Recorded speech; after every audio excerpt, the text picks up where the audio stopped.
태어날 때부터 시각 장애인이 된 사람을 앞에 두고 제자들이 예수님께 질문을 합니다.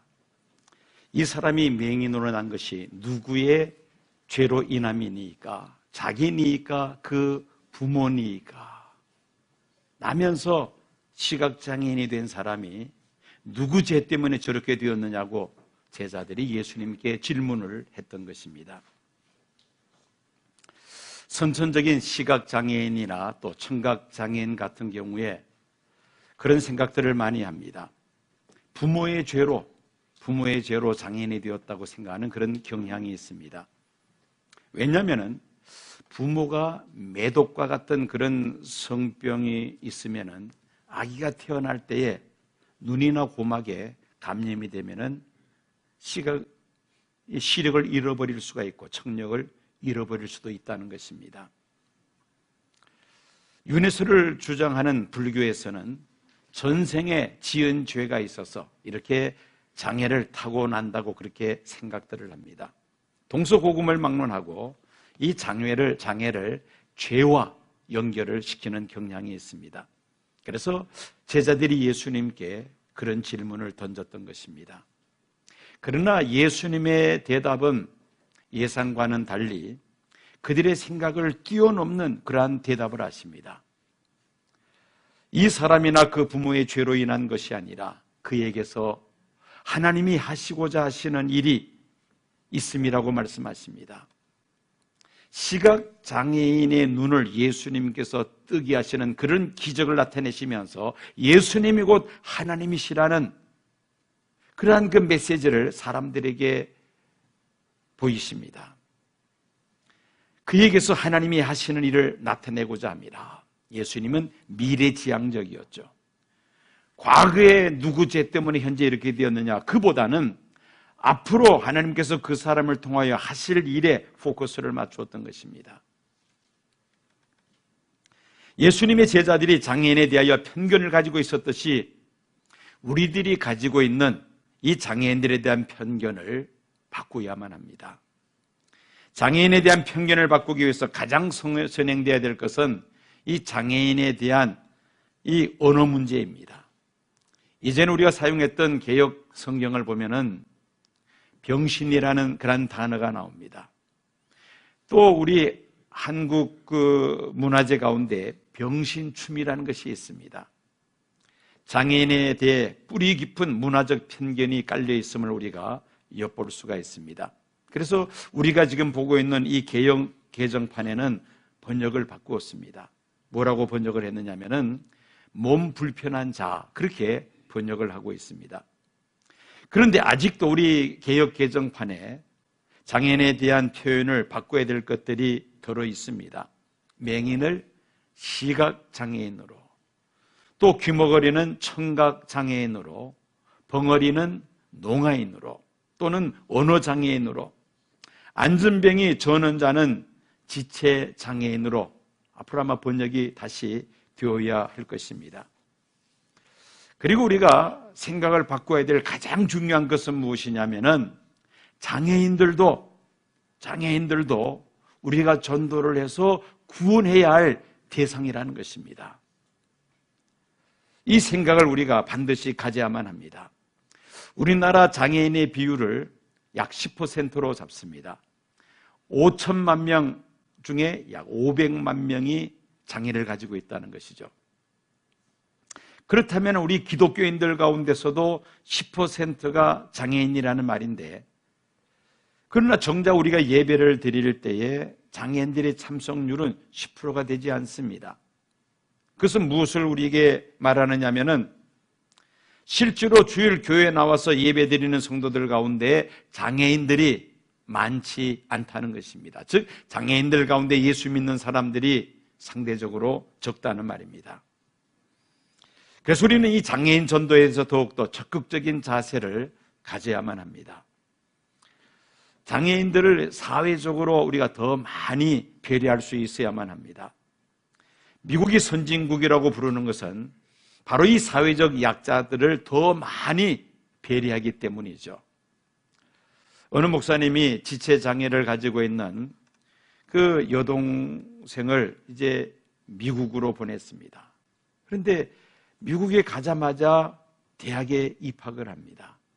아직 언어도 딸리는데 대학을 입학을 시켰다는 것이죠. 그 다음에 대학을 졸업하자마자 유명 통신회사에 취직이 됩니다. 그것은 약자에 대한 사회적 배려 때문이었습니다. 여러분, 초등학생과 대학생들을 100m 달리기 경기를 한다 할 때에 똑같이 스타트 라인에 세울 수는 없습니다. 초등학생이라면 뭐 한 30m나 50m 더 앞서가서 거기서 출발하게 해야지만이 그게 공평한 경쟁이라고 말할 수가 있죠. 장애인이고 아직 영어에 능숙하지 못하고 유색 인종이기 때문에 사회적으로 더 많이 배려해야 된다는 차원에서 언어도 아직 되지 못하지만은 대학에서는 입학 허가를 해주고, 또 장애를 가졌음에도 불구하고 대학을 졸업해서 취업할 때에 우선적으로 취업을 하게 해주었다는 것입니다. 고은 목사님은 장애인을 한문으로 뭐라고 표현하느냐면은 길장자, 사랑애자, 사람인자를 씁니다. 스크린에 나오죠. 장애인. 원래 장애인이라는 한자는 좌측에 있는 저 글자인데 이것을 바꾸어서 길장자, 사랑애자, 사람인자. 즉 무슨 말입니까? 우리가 더욱더 길게 더 많이 사랑해야 할 대상자다. 그것이 바로 장애인이라는 것이죠. 족보를 따진다면 예수님과 사촌 관계인 세례 요한은 예수님이 그리스도이심을 이미 알고 있었습니다. 또 예수님께서 세례받기 위해서 요단강으로 찾아오셨을 때에 이 세례 요한이 세례를 베풀면서 예수님이 메시아라는 사실을 많은 사람들에게 공개적으로 증거했습니다. 메시아가 세상에 오셔서 사역을 하고 있음에도 불구하고 눈앞에 벌어지는 일들을 보면은 어떻습니까? 너무나도 메시아 왕국과는 거리가 멉니다. 그래서 이 세례 요한은 마음속에 예수님이 정말 메시아이신가 의심을 품게 되었습니다. 로마 제국을 심판하시고 메시아 왕국을 이루셔야만 하는데 기독교를 박해하는 로마 제국은 여전히 건재하고 있었으며, 또 로마 제국에 빌붙어 있는 유다 왕 헤롯은 동생을 죽이고 동생의 아내를 자기 아내로 삼는 폐륜을 일삼음에도 불구하고 더욱더 승승장구합니다. 세례 요한은 헤롯 왕이 이러한 잘못을 책망했다는 이유로 투옥이 되었으며, 투옥된 지 8개월이 지났음에도 불구하고 석방되지 못하고 언제 죽을지 알 수 없는 그런 불안한 하루하루를 보내게 됩니다. 이때 요한은 자기 제자를 예수님께 보내어서 예수님께 질문을 하게 합니다. 누가복음 7장 19절 말씀 보면은 오실 그이가 당신이 오니까 우리가 다른 일을 기다리오리까. 예수님이 정말 메시아가 맞느냐는 그러한 질문이었습니다. 그때 예수님은 때마침 찾아왔던 많은 장애인들이 고침받는 모습을 보여주시면서 이사야서 35장에 기록된 메시아가 오심으로 이루어질 사건들이 지금 그대로 진행되고 있다는 사실을 요한에게 전하라고 그 요한의 제자들에게 예수님께서 말씀을 하셨습니다.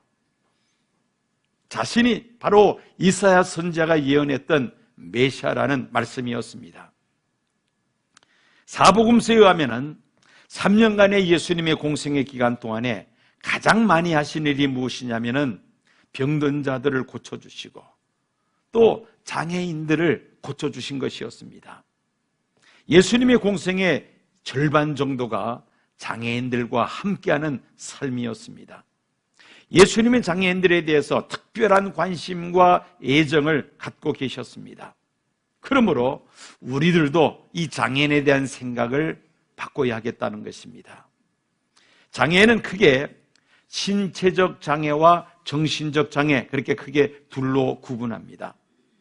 이 신체적 장애에는 내부적인 장애와 외부적인 장애로 또 세분합니다. 외부 장애에는 시각, 청각, 언어, 지체, 뇌성, 안면 장애 등의 정상적인 삶이 불가능한 상태입니다. 내부적인 장애는 신장, 심장, 간, 호흡기, 여러 가지 이 신체 내부의 그런 장애를 가리킵니다. 정신적 장애는 지적 장애, 자폐, 성격 장애, 학습 장애 등 여러 가지 장애들이 또 있습니다.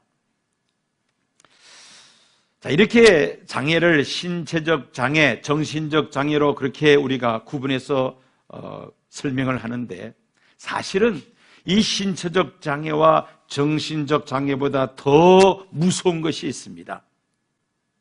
그게 뭔지 아세요? 영적 장애입니다. 영적 장애는 사람의 신체적 장애와 정신적 장애보다 더 무서운 장애라는 것이죠.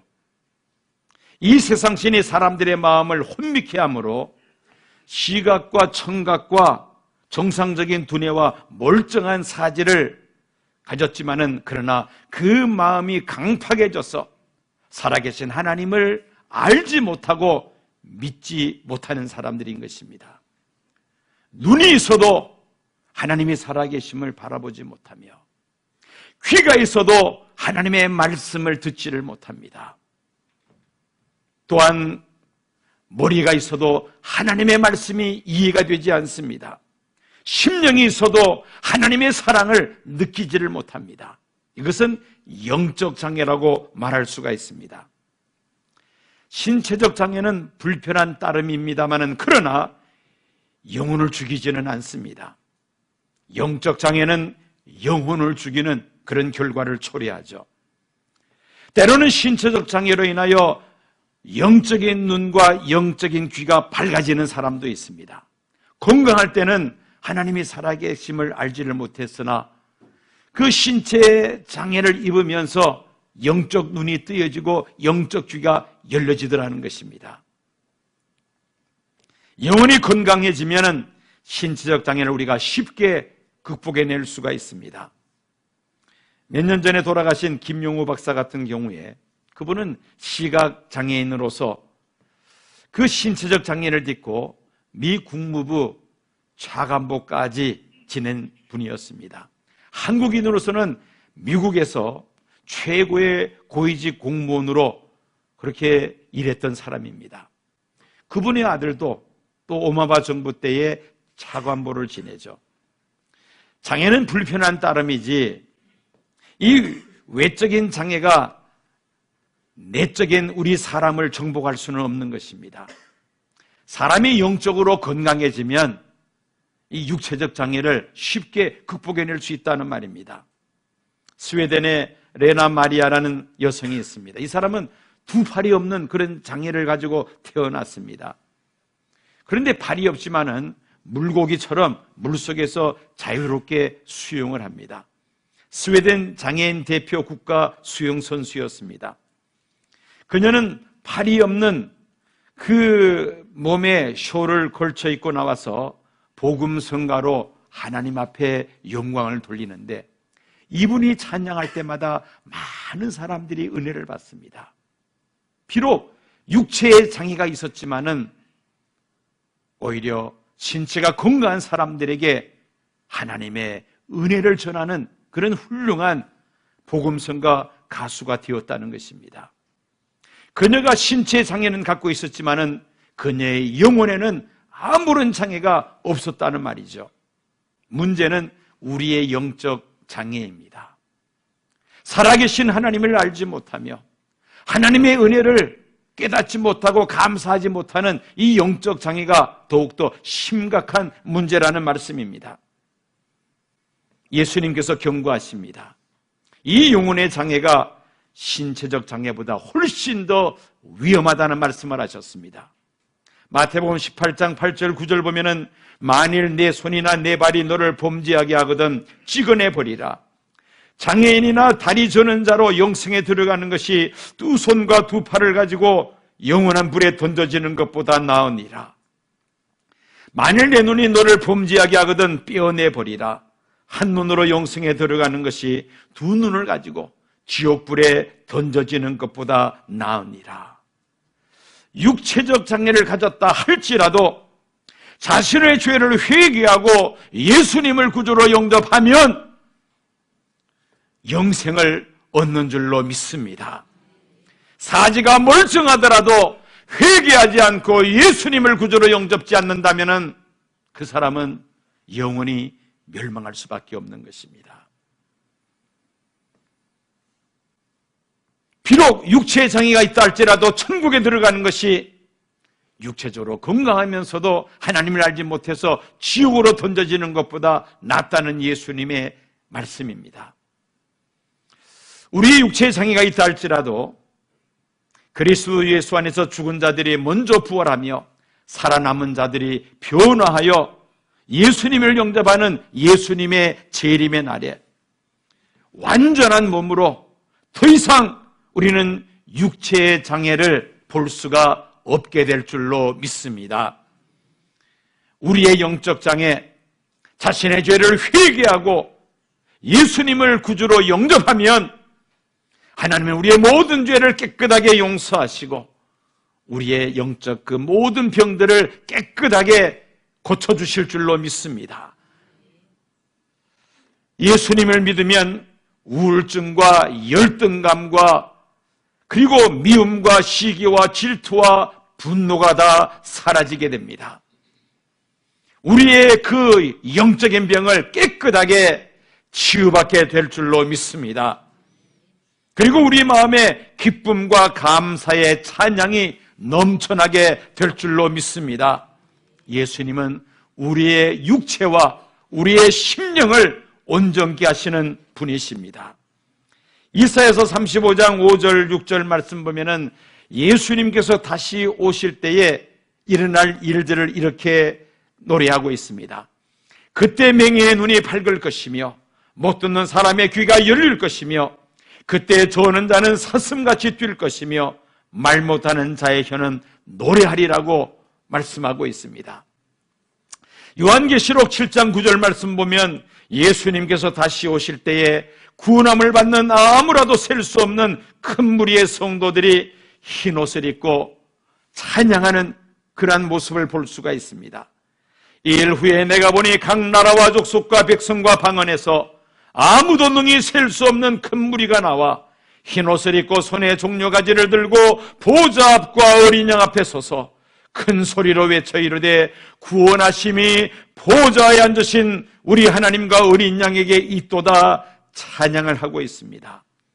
예수님께서 다시 오실 그날에는 장애인들과 비장애인들의 차이가 없을 줄로 믿습니다.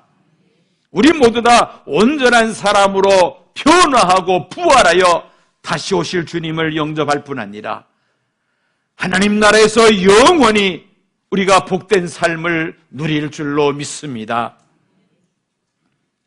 앞을 보지 못하던 시각장애인들이 눈이 뜨여져서 환희에 찬 얼굴로 다시 오실 주님을 맞이하며 찬양할 것입니다.